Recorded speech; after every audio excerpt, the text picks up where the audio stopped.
1 লাখ 1 কোটি আলহামদুলিল্লাহ। ওই হাসান ভাই কথা বলতে পারছে না। 1 কোটি টাকা কই বংশালে দাঁড়ান দাঁড়ান। ওই যে 1 কোটি টাকা।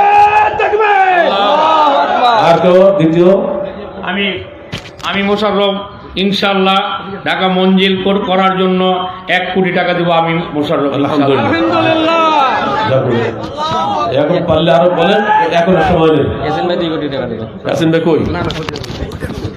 স্যার বলো আমার মুখটা। তুমি বলো। তুই বল। আমি কোনো কথা বলবো না। বলেন। আসসালামু আলাইকুম ওয়া রাহমাতুল্লাহ। আমার স্যারের স্বপ্ন আহলে হাদিস মঞ্জিল করার জন্য আমি 2 কোটি টাকা দেব ইনশাআল্লাহ। বাকি কাজ শেষ না করা পর্যন্ত এর পাশে থাকবো ইনশাআল্লাহ। আলহামদুলিল্লাহ।